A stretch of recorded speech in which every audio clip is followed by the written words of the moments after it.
Commander स्तर की 13वीं बैठक हुई थी। चुशूल में मोल्डो में रविवार को बैठक हुई थी। बैठक में भारत की चीन को दो टूक बातें कही गई कि चीन की वजह से गतिरोध के हालात बने हुए हैं। भारत ने कहा, भारत ने दुशांबे में जो बैठक हुई थी उसका हवाला भी दिया और कहा कि दुशांबे बैठक में जो तय हुआ था चीन उस पर अमल करे। भारत ने विवाद सुलझाने के लिए कई सुझाव भी दिए और भारत के सुझाव से चीन सहमत नहीं, लेकिन यह है कि बातचीत बनाए रखने पर सहमति जरूर बनी। लाइन ऑफ एक्चुअल कंट्रोल पर चीन का रुख द्विपक्षीय संबंधों के खिलाफ नजर आ रहा है, लेकिन अभी भी बातचीत बनाए रखने के दौर पर सहमति चीन की तरफ से जताई गई है। भारत की तरफ से सबसे मजबूती से रखा गया पक्ष कि दुशांबे में जो बैठक हुई थी उस बैठक में जो कुछ तय हुआ था चीन को उसको फॉलो करना चाहिए, उसको अपनाना चाहिए, लेकिन चीन की तरफ से ये बातें होती हुई नजर नहीं आई। लेकिन इसके ठीक विपरीत जो ग्लोबल टाइम्स है, जो कि चीनी सरकार का मुखपत्र कहा जाता है, ग्लोबल टाइम्स में पीएलए के वेस्टर्न कमांड के हवाले से लिखा गया कि भारत की तरफ से अनुचित मांगें की गई हैं और इसी के चलते चीजें अभी सुलझ नहीं पा रही हैं। और इसमें बड़ी खबर यह कि मोल्डो में बातचीत के बाद चीन की तरफ से नई चाल चली गई कि चीनी मुखपत्र ग्लोबल टाइम्स के हवाले से खबर सामने कि भारत ने मीटिंग में अनुचित मांग रखी है। ग्लोबल टाइम्स ने लिखा कि भारत बातचीत में मुश्किलें पैदा कर रहा है, यानी कि भारत में कहावत है कि उल्टा चोर कोतवाल को डांटे। वैसी हालत इस वक्त चीन के साथ हो रही है कि भारतीय सीमा में घुसने की कोशिश चीन करे, जो अब तक पाक थे उनका उल्लंघन चीन करे, जितने समझौते हुए उनको तोड़े चीन, लगातार एलएसी पर अशांतिपूर्ण माहौल बनाए चीन। लेकिन जो इल्जाम है वो भारत के ऊपर थोपा जा रहा है। भारत लगातार कोशिश कर रहा है बातचीत के जरिए चीजों को सुलझाने की। 13 दौर की बातचीत हो चुकी है। रविवार को भी मोल्डो में, चुशूल मोल्डो में इस बात को लेकर के बातचीत हुई थी, लेकिन कोई सुलहनामा सामने नहीं आया था। हालांकि ये बात तय जरूर हुई थी कि कुछ जगहों पर डीएस्केलेशन होगा, सेना के पीछे हटने की बात कही जाएगी। हमारे सहयोगी सृंजॉय चौधरी हमारे साथ जुड़ चुके हैं। सृंजॉय, क्रक्स जरा बताएं कि भारत और चीन के बीच जो 13वें दौर की बातचीत रही थी, इसमें क्या चीज सामने आई निकलकर? देखिए, दो तीन चीज के बारे में बातचीत हुई। एक है CNN जंक्शन, एक है PP-15, एक है डेप्सैंग। नाउ आशा था PP-15 सॉर्ट आउट हो जाएगा, लेकिन हो नहीं पाया है। सुनिए, माफ कीजिएगा, आपकी आवाज हम तक साफ नहीं पहुंच पा रही है। वापस कोशिश करेंगे आपके साथ जुड़ने की। बहरहाल ये अपडेट दर्शकों तक हम पहुंचा दें कि 8.5 घंटे तक ये 13वें दौर की बातचीत चली थी और अब इस सैन्य दौर की बातचीत के बाद चीन ने उल्टे भारत पर ही तमाम आरोप मढ़ दिए हैं। चीन का जो ग्लोबल अखबार है, जो सरकार का मुखपत्र कहा जाता है ग्लोबल टाइम्स, उसमें यह कहा गया और ग्लोबल टाइम्स ने पीएलए के वेस्टर्न थिएटर कमांड के हवाले से कहा है कि भारत अनुचित मांगों के जरिए बातचीत में मुश्किलें खड़ी कर रहा। अब क्या क्या हुआ उस बातचीत में, क्यों बेनतीजा रही, ये भी आपको दिखा रहे हैं। चुशूल मोल्डो सीमा पर रविवार को यह बैठक हुई थी। 13वें दौर की बैठक थी, 8.5 घंटे तक चली थी। इस बैठक में भारत की तरफ से चीन को दो टूक शब्दों में अपनी बात रखी गई कि चीन की वजह से गतिरोध के हालात फिलहाल बने हुए हैं। भारत ने दुशांबे में जो बैठक हुई, उस दुशांबे में हुई बैठक का हवाला दिया था और कहा कि जो तय हुआ चीन उसी पर अमल करे, लेकिन चीनी मीडिया इसके ठीक विपरीत बात कर रहा है। हमारे सहयोगी सृंजॉय चौधरी हमारे साथ वापस जुड़ चुके हैं। उम्मीद करता हूं सृंजॉय आपकी आवाज हम तक सही तरीके से पहुंचेगी इस दफा। जरा संक्षेप में बताएं किन किन पॉइंट्स को लेकर के इस 13वें दौर की बातचीत में बात हुई।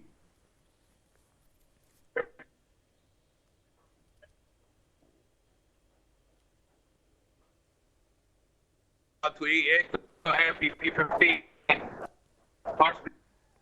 के बाद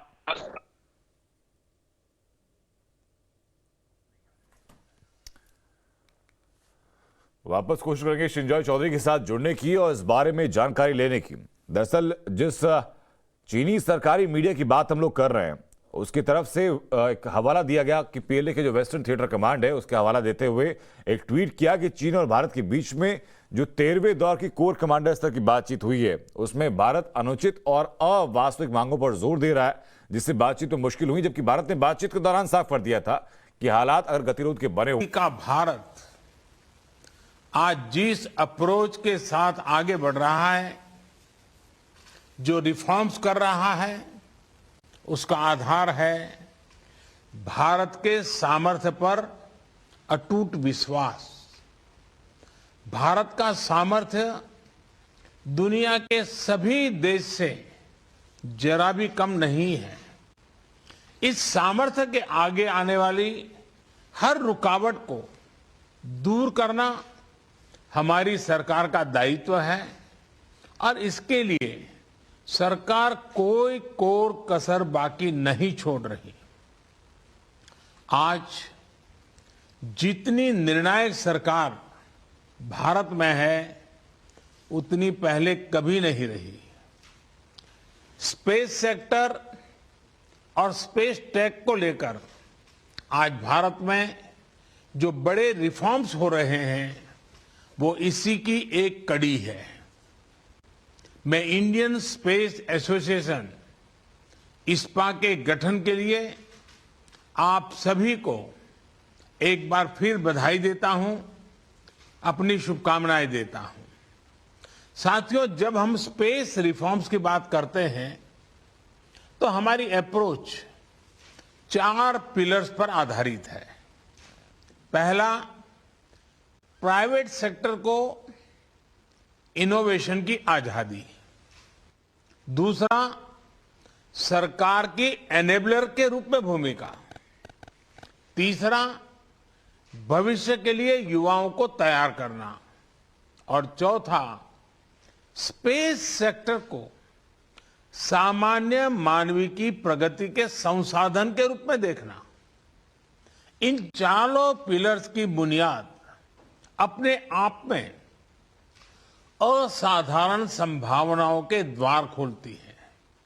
साथियों, आप इस बात को भी मानेंगे कि पहले स्पेस सेक्टर का मतलब ही होता था सरकार, लेकिन हमने पहले इस माइंडसेट को बदला और फिर स्पेस सेक्टर में इनोवेशन किए।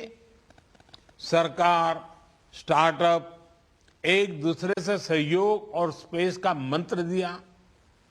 ये नई सोच, नया मंत्र इसलिए जरूरी है क्योंकि भारत के लिए अब ये लीनियर इनोवेशन का समय नहीं है।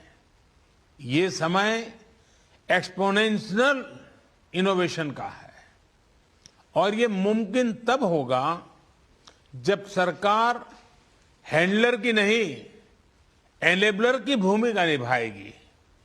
इसलिए आज डिफेंस से लेकर स्पेस सेक्टर तक सरकार अपने एक्सपर्टाइज को साझा कर रही है। प्राइवेट सेक्टर के लिए लॉन्च पैड उपलब्ध करवा रही है। आज इसरो की फैसिलिटीज को प्राइवेट सेक्टर के लिए ओपन किया जा रहा है।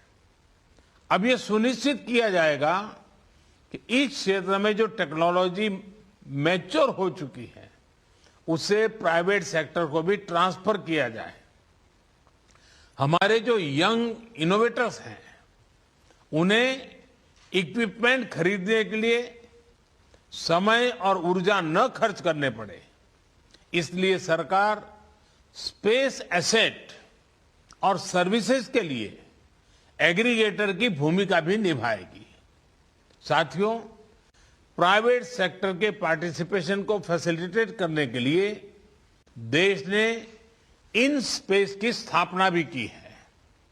इन स्पेस सेक्टर से जुड़े सभी मामलों में एक सिंगल विंडो इंडिपेंडेंट एजेंसी के तौर पर काम करेगी।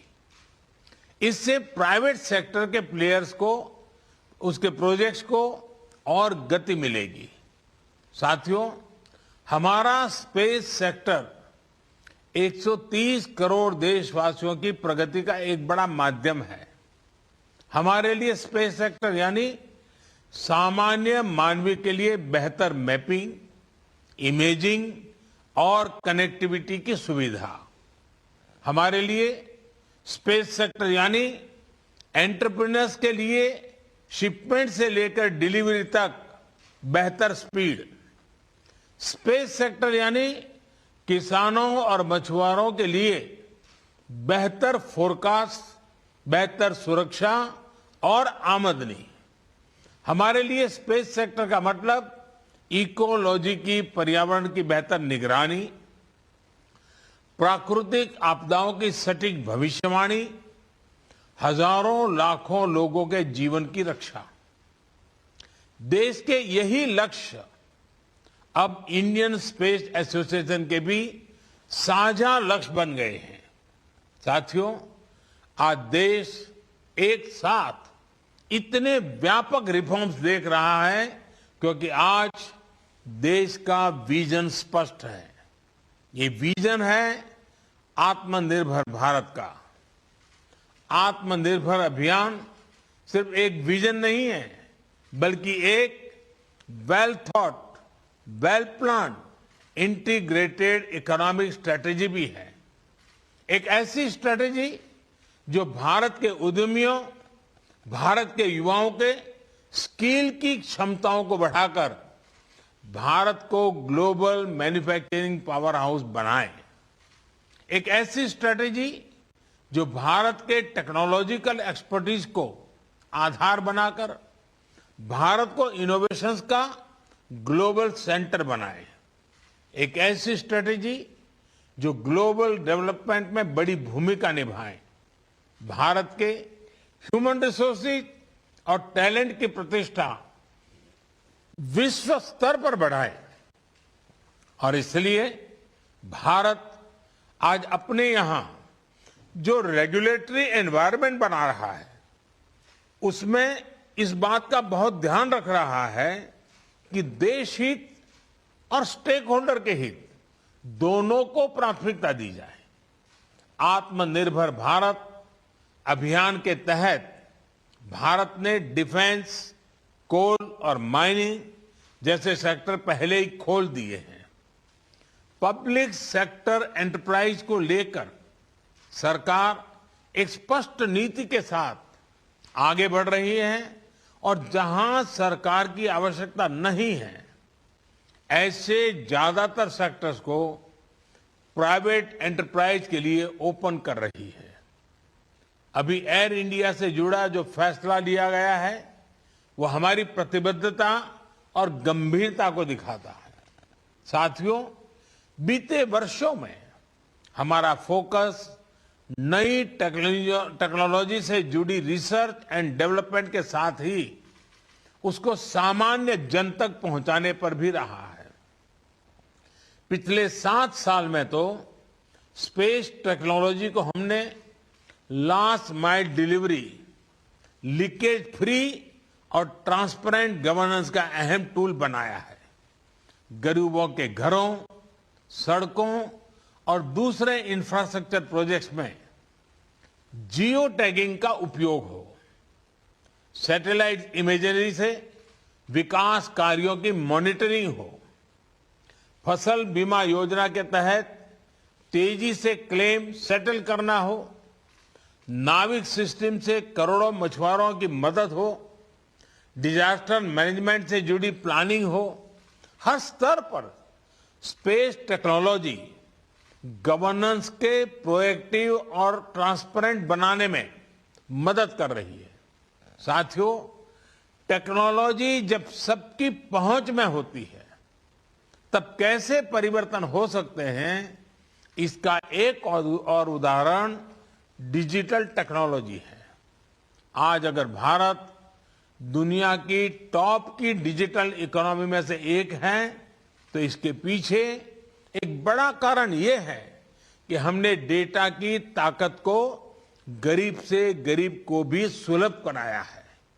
इसलिए आज जब हम कटिंग एज टेक्नोलॉजी के लिए स्पेस को एक्सप्लोर कर रहे हैं, तब हमें उस नागरिक को याद रखना है जो अंतिम पायदान पर खड़ा है। हमें याद रखना है कि भविष्य की टेक्नोलॉजी से हमें दूर सुदूर के गांव में गरीब से गरीब को उत्तम रिमोट हेल्थ केयर, बेहतर वर्चुअल एजुकेशन, नेचुरल डिजास्टर से बेहतर और प्रभावी सुरक्षा, ऐसे अनेक समाधान देश के हर वर्ग, हर कोने तक पहुंचाने हैं।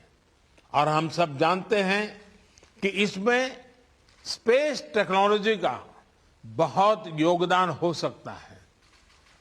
साथियों, भारत दुनिया के उन गिने चुने देशों में से है जिसके पास अंतरिक्ष में एंड टू एंड कैपेबिलिटी है। हमने स्पेस टेक्नोलॉजी के सभी पहलुओं जैसे सैटेलाइट्स, लॉन्च व्हीकल्स, एप्लीकेशन से लेकर इंटरप्लैनेटरी मिशन में महारत हासिल की है।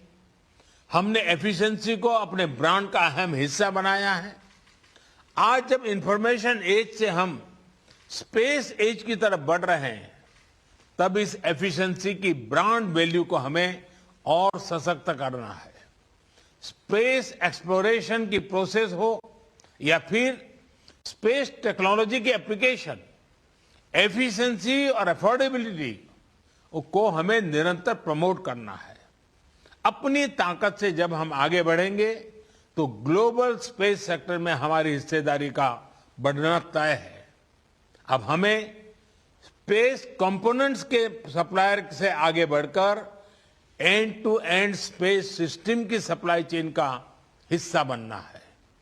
ये आप सभी की, सभी स्टेक होल्डर्स की पार्टनरशिप से ही संभव है। एक पार्टनर के तौर पर सरकार हर स्तर पर इंडस्ट्री को, युवा इनोवेटर्स को, स्टार्टअप्स को सपोर्ट कर रही है और आगे भी करती रहेगी। साथियों, स्टार्टअप का एक मजबूत इकोसिस्टम विकसित करने के लिए प्लेटफॉर्म अप्रोच बहुत जरूरी है। ऐसी अप्रोच जहां एक open access public control platform सरकार बनाती है और फिर उसको इंडस्ट्री और एंटरप्रेन्योर्स के लिए उपलब्ध कराया जाता है। उस बेसिक प्लेटफॉर्म पर एंटरप्रेन्योर नए सॉल्यूशन तैयार करते हैं। डिजिटल पेमेंट्स के लिए सरकार ने सबसे पहले यूपीआई प्लेटफॉर्म बनाया। आज इसी प्लेटफॉर्म पर फिनटेक स्टार्टअप का नेटवर्क सशक्त हो रहा है।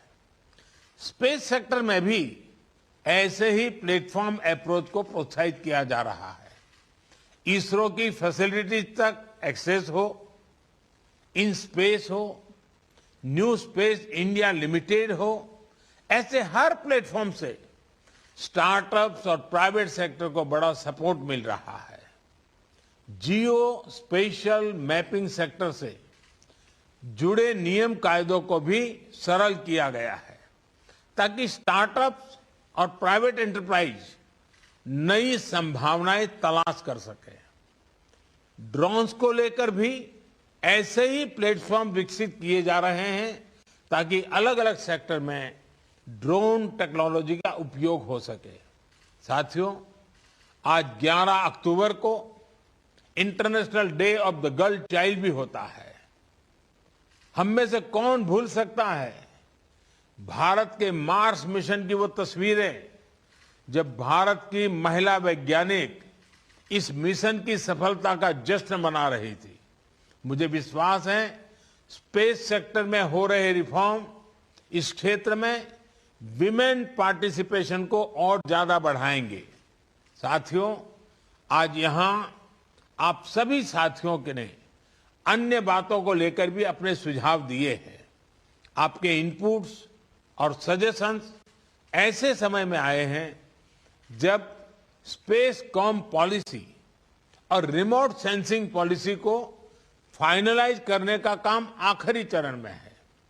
मुझे विश्वास है कि सभी स्टेक होल्डर्स के एक्टिव एंगेजमेंट से देश को एक बेहतर पॉलिसी बहुत जल्द ही मिलेगी। साथियों, आज हम जो निर्णय लेंगे, जो नीतिगत सुधार करेंगे, उनका प्रभाव आने वाली पीढ़ियों पर पड़ेगा, आने वाले 25 वर्षों पर पड़ेगा। हमने देखा है कि 20वीं सदी में स्पेस और स्पेस पर राज करने की प्रवृत्ति ने दुनिया के देशों को किस तरह विभाजित किया। अब 21वीं सदी में स्पेस दुनिया को जोड़ने में, यूनाइट करने में अहम भूमिका निभाए, ये भारत को सुनिश्चित करना होगा। जब भारत अपनी आजादी के 100 वर्ष मनाएगा तो भारत जिस ऊंचाई पर होगा उसमें आप सभी का, हम सभी का योगदान महत्वपूर्ण होगा।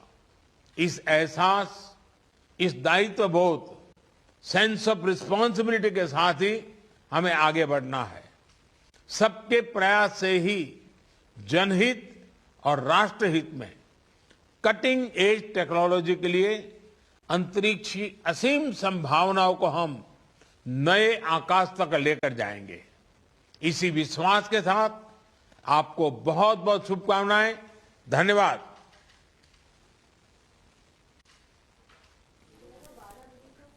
और इसी के साथ ही बुलेटिन में एक छोटे से ब्रेक के लिए रुक रहे हैं।